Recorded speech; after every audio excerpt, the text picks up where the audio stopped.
story of Adam and Eve is a motherfucking lie, because in science will tell you that the X chromosome is 5 times larger than the Y chromosome, meaning that the man is basically a genetic mutation of the woman. This is why we have nipples and can't produce milk, and this is why our penises is basically an extended clitoris.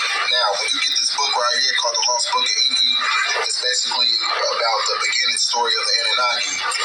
It talks about how the woman, she gave 2.8% of her chromosomes to create man. Now, we were put on this planet, the man was put on this planet to protect the woman. We wasn't put on this planet to oppress or suppress her through white supremacy and religion, because all those things are predicated on the patrilineal system. Shalom, shalom, all praises, honor, and glory unto Yahweh, Ba'asham Yahweh, Ba'asham Rakah, Kodash.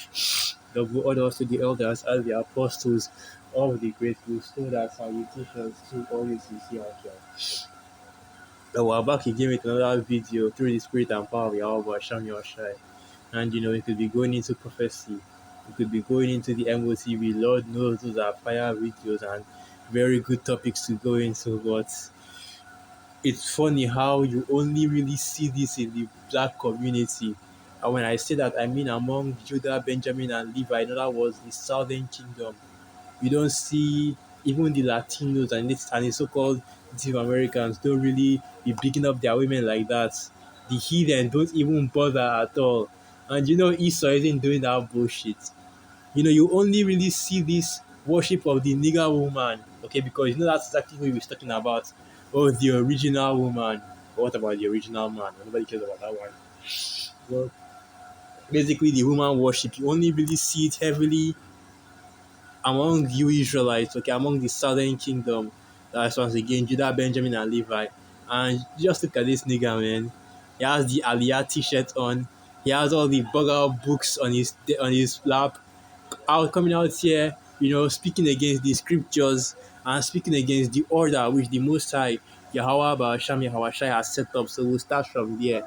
The scriptures say the woman is not the head, but the man being the head. And let me just go and get that. I should not even.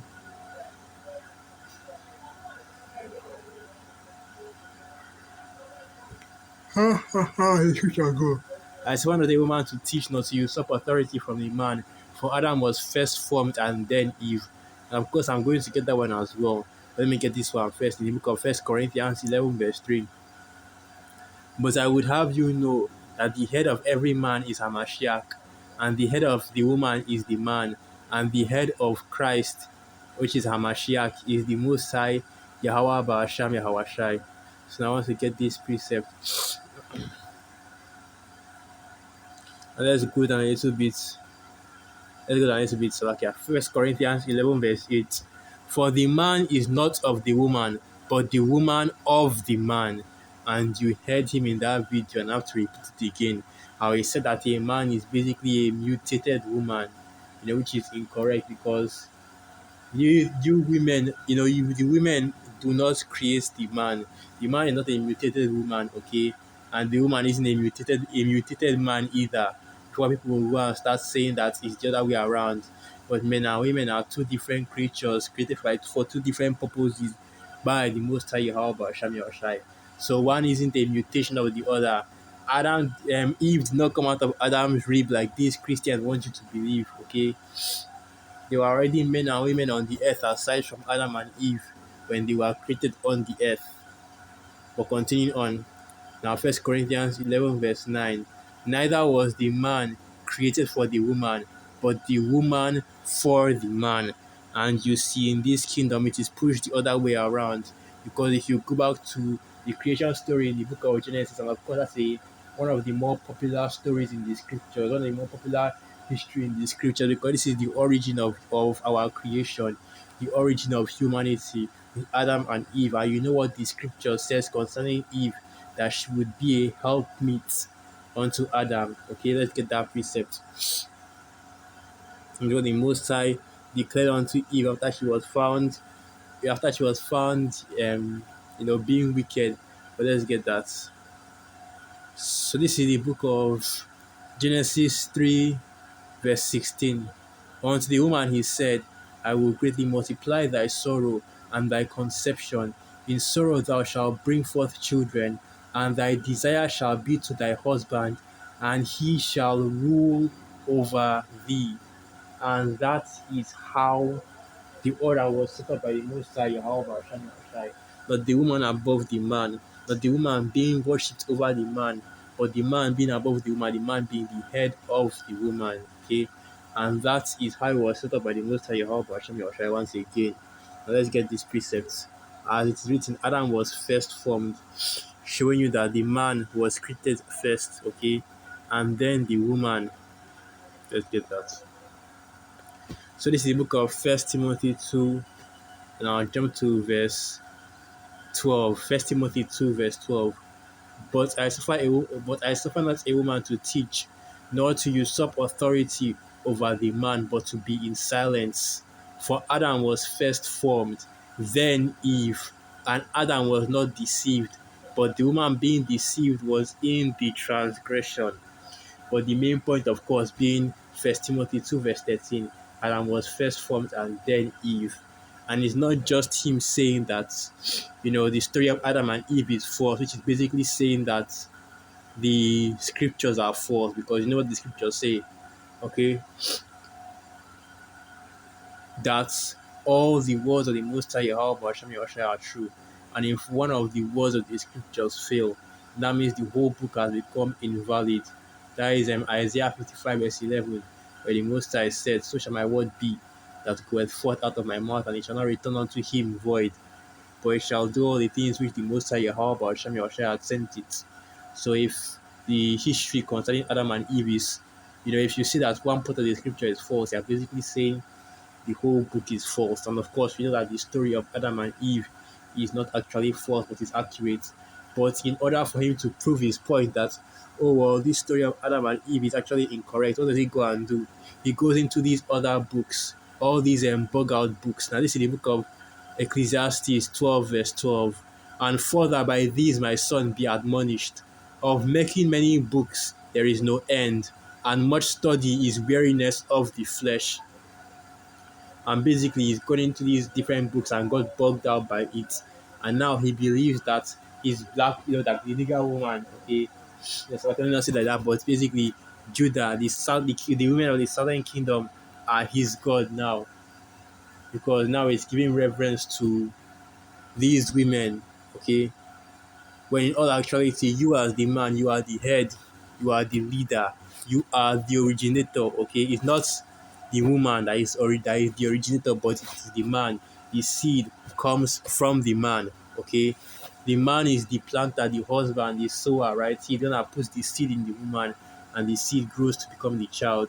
The bloodline, the lineage, the nationality, the children come from the man. And the Most High Yahweh has given the man the rule over the household, okay?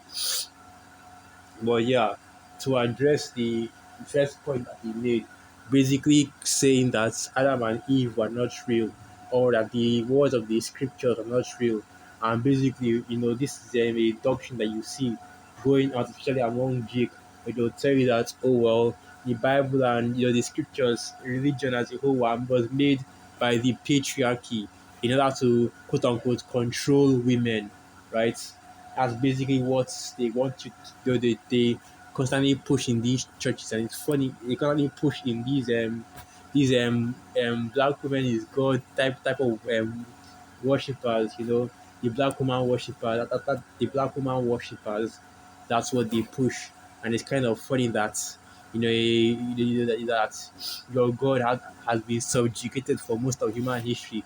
But of course, we're not going to go into that. We know that this is a false idol that our people worship as well. They worship the nigger woman, worship the so-called black woman that is in captivity right here with you, the weaker vessel, as the scriptures calls it, which is why the scriptures say, what does the scripture say? That the Most High will make a new thing on the earth, because this is unheard of. Okay, let's get that. This is unheard of. But let's bring this precept out. You just get out that one. A woman shall compass a man. Yeah, that should be in the book of Isaiah.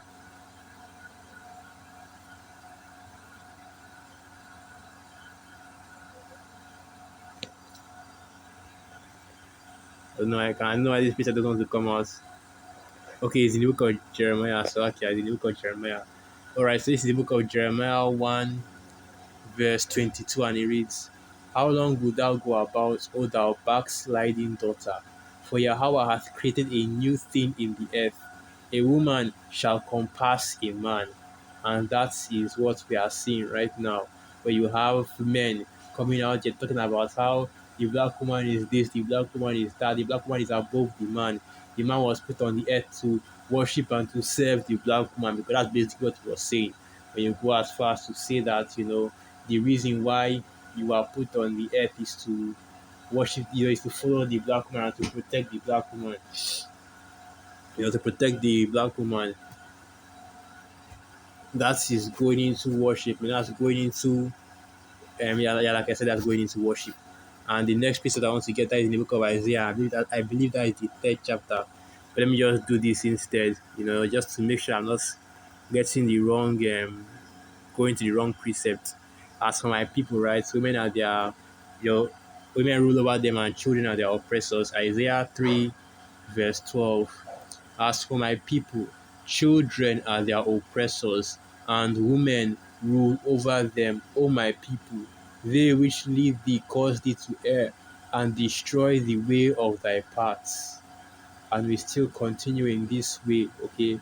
We see that so many of our people are still in all manner of bugged out doctrines and ideologies, where you have Jake that is actively pushing, that whole madness of the black woman is God doctrine in so many different ways, even going as far as to saying that the history, the account of the scriptures is not even inaccurate, but completely false. So Adam and Eve was a lie. But this video, Adam and Eve was a lie because it goes against that wicked doctrine of the woman being above the man, because it shows you. And even let's get that as well. Even the apostle Paul has to go into this as well and break it down. Even nature shows you, okay. Well, of course, he was talking about long hair there. Hold on, Salakia. As I was saying, he was talking about long hair there. But even nature shows you that the man is above the woman. The male animals are always above the female animals, okay? Now you have some animals in which, dwell in matriarchies, where the woman is where the woman is at the top. But even at that as well, it's still very, you always have these chaotic, okay, I don't really know how to put it, but basically, when a woman is in control, okay, when you have animals that operate under a matriarchy, you always have this chaotic dynamic in them, okay, because ultimately the man was set up as the head to bring the order, which is why you see, men being, and I don't want to start going into the red pill, MGTOW space and all this matter. But basically, the order that was set up by the Most High, and it was set up to make the man the head. I've already gone through all these precepts to show that, okay, the head of the house is the man, the leader is the man, okay, and the woman is simply, a follower, just like the children are ultimately. But that is something that you see that in Babylon the Great and these Western countries, our people have lost that understanding. And the reason why they have lost that understanding is because basically, with Esau, Edom, this devil chasing the man out of the house, okay, and removing and systematically emasculating our people to the point where even the men don't even want to be men anymore, and they don't want to act like men. They don't want to take that responsibility of being men, because being a man is more than just dick and balls. Okay, you have to be explicit here. Being a man is more than just a rod and balls. Okay, there is a certain standard that comes with being a man. It's all It's not just it's not just a characteristic or something that you identify yourself with, but it's an attitude, a way of life, and a true man, especially if you are an Israelite man, a true man is a man of the Lord. So I'll end the video right there. So with that all, praises, honor, and glory unto Yahweh, Ba'asham Yahweh Shai, Ba'asham Rakak, Wadash, Wa Abad Babal, and through the Spirit of you, Akim, you are edified. Shalom.